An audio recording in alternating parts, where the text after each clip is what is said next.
অনেকেই বলে বিরিয়ানি নাকি নরম হয় আবার না হয় চাল চাল থেকে যায়। আজকের রেসিপি তাদের জন্যই। আমি কয়েক টুকরো চিকেন আর 1 কাপ পোলার চাল নিয়েছি। রেস্টুরেন্টের মতো করে ঝরঝরে করে তৈরি করলাম বিরিয়ানি।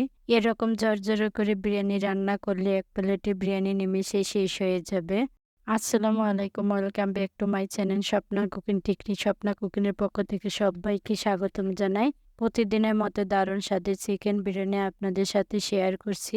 আপনাদেরকে আমি খুব সহজভাবে বিরিয়ানি রান্না করে দেখাবো। চলুন তাহলে বিরিয়ানি রেসিপিটা দেখে নেওয়া যাক। প্রথমে আমি পোলার চালটি ভিজিয়ে নেব। এখানে আমি পোলার চাল নিয়েছি, আমি চিনি গুঁড়োর চাল নিয়েছি। আপনারা পোলার চালের পরিবর্তে বাসমতি চাল দিয়েও করে নিতে পারেন। এবার আমি চালের মধ্যে দিয়ে দিচ্ছি পানি।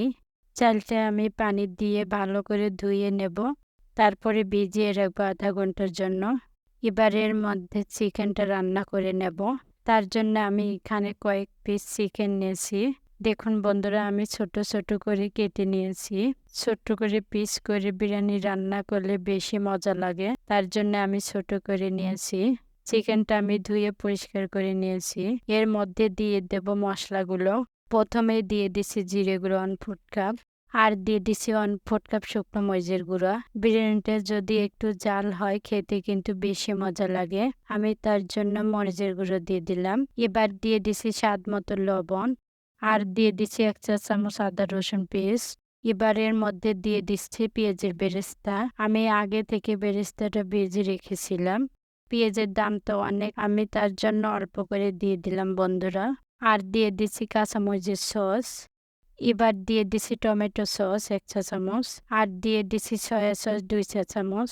এবার দিয়ে দিছি 2 চা চামচ টক দই, আর দিয়ে দিছি 1 চা চামচ ঘি। এবার দিয়ে দিছি সাদা তেল 4 চা চামচ। সবশেষে দিয়ে দিচ্ছি বিরিয়ানির মশলাটা। আমি অর্ধেক দিয়ে দিচ্ছি আর অর্ধেক রেখে দিচ্ছি। এবার আমি সমস্ত উপকরণগুলো হাত দিয়ে মাখিয়ে নেব। ভালো করে মাখিয়ে নিতে হবে চিকেনটা। আপনাদের কাছে আমার অনুরোধ থাকবে ভিডিওটি স্কিপ না করে সম্পূর্ণটা দেখার চেষ্টা করবেন। ভালো করে মাখিয়ে নিয়েছি। এবার এর মধ্যে দিয়ে দিছি পরিমাণ মতো পানি। এখন আমি চুলায় বসিয়ে দিয়ে দিচ্ছি। এবার আমি চুলাটা অন করে দিয়ে দিচ্ছি। ঢাকনা দিয়ে ঢেকে দিচ্ছি 5 মিনিটের মতো। 5 মিনিট পর ফিরে এলাম। এর মধ্যেই কিন্তু চিকেন রান্নাটা হয়ে গেছে। এবার আমি নাড়াচাড়া করার পরই নামিয়ে নেব চিকেনগুলো। এখন আমি চুলাটা বন্ধ করে দিয়ে দিলাম। চিকেনটা নামিয়ে সাইডে রেখে দিয়ে দিচ্ছি। এবার পোলার চালটি রান্না করে নেব। তার জন্য চুলায় কড়াই বসিয়ে দিয়ে দিলাম। প্রথমে আমি কড়ার মধ্যে 1 চা চামচ ঘি দিয়ে দিচ্ছি। ঘি প্রথমে দিলে চালটা ভাজার সময় লেগে ধরবে না। এবার দিয়ে দিচ্ছি সাদা তেল। এখন দিয়ে দিচ্ছি পেঁয়াজ কুচি, আর দিয়ে দিচ্ছি তেজপাতা। এবার দিয়ে দিচ্ছি দারুচিনি আর সাদা এলাচ, দুইটাই একসঙ্গে দিয়ে দিলাম। এবার পেঁয়াজের কালারটা চেঞ্জ হয়ে আসবে। দেখুন বন্ধুরা, পেঁয়াজের কালারটা চেঞ্জ হয়ে গেছে। এবার এর মধ্যে দিয়ে দিচ্ছি আদা রসুন পেস্ট 2 চা চামচ। এবার আমি নাড়াচাড়া করে দিয়ে দিচ্ছি। কিছুক্ষণ মশলাগুলো কষিয়ে নেব। মশলাগুলো কষানো হয়ে গেছে। এবার দিয়ে দিচ্ছি ভিজিয়ে রাখা পোলার চালগুলো। এ সময় চুলার আঁচটা লোতে করে দিয়ে দিলাম। চালটা যত ভালো ভাজা হবে ততই কিন্তু বিরিয়ানিটা ঝরঝরে হবে। চালটা আমি 5 মিনিটের মতো ভেজে নিয়েছি। আপনাদের কাছে কম বেশি লাগতে পারে। বন্ধুরা, আমি কিন্তু চালগুলো ঝরঝর কটকট করে ভেজে নিয়েছি। আপনারা দেখেই তো বুঝতে পারছেন চালগুলো ভাজা হয়ে গেছে। এবার এর মধ্যে দিয়ে দিচ্ছি চিকেনগুলো। এবার আমি নাড়াচাড়া করে দিয়ে দিচ্ছি। এখন দিয়ে দিছি পরিমাণ মতো গরম পানি। পানিটা আমি আগে থেকে গরম করে নিয়েছি। পানিটা আপনারা একবারে দিতে যাবেন না, পরে লাগলে দিয়ে দিবেন। এবার দিয়ে দিছি ফাটিয়ে রাখা টক দই। এখন দিয়ে দিচ্ছি স্বাদ মতো লবণ। এখন আমি ঢাকনা দিয়ে ঢেকে দিচ্ছি 5-6 মিনিটের মতো। এর মধ্যে কিন্তু আর একবার এসে আমি নাড়াচাড়া করে দিয়ে দেব। আপনারা খেয়াল রাখবেন নিচের অংশ যেন ধরে না যায়। 6-7 মিনিট পর ফিরে আসলাম।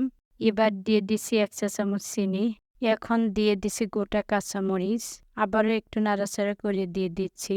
আবারও আমি 2 মিনিটের মতো ঢেকে রেখে দেব। 2 মিনিট পর ফিরে এলাম। এবার এর মধ্যে দিয়ে দিছি কেওড়া জল 1 চা চামচ। কেওড়া জল দিলে বাসার মধ্যে ঘিরানে ম করবে। আর দিয়ে দিচ্ছি ১ চা চামচ ঘি। আবারও একটু নাড়াচাড়া করে দিয়ে দিচ্ছি। আবারও আমি ঢাকনা দিয়ে ঢেকে দিচ্ছি। দেখেন বন্ধুরা বিরিয়ানিগুলো কত সুন্দর ঝরঝরে হয়েছে। এবার আমি নামিয়ে পরিবেশন করে দেখাচ্ছি। এখন ওপর দিয়ে পেঁয়াজের বেরেস্তাটা দিয়ে দিচ্ছি। এবার আমি একটা প্লেটের মধ্যে নিয়ে নিচ্ছি চিকেন বিরিয়ানিগুলো দিয়ে বাসায় অনেক সুন্দর ফ্লেভার বের হয়েছে। যারা আমার চ্যানেলটি নতুন দেখছেন তারা অবশ্যই একটা লাইক দিয়ে সাবস্ক্রাইব করে আমার পাশে থাকবেন আর পাশে থাকা বেল বাটনে ক্লিক করবেন। আর যদি আপনাদের কাছে ভিডিওটি ভালো লাগে বেশি বেশি করে শেয়ার করে দিবেন। মাশাআল্লাহ চিকেন বিরিয়ানিগুলো লোভনীয় হয়েছে। আমি খেয়ে নিচ্ছি বন্ধুরা। আমার বিরিয়ানি দেখে লোভ সামলাতে পারছি না। অনেক অনেক মজার হয়েছে বিরিয়ানিটা। আপনারা জলদি রেস্টুরেন্ট স্বাদ করে বাসায় বানিয়ে নিন চিকেন বিরিয়ানি। আশা করছি আজকের রেসিপি আপনাদের কাছে ভালো লেগেছে। বন্ধুরা চিকেন বিরিয়ানি কেমন হলো তা কমেন্ট করে জানাবেন। আল্লাহ হাফেজ।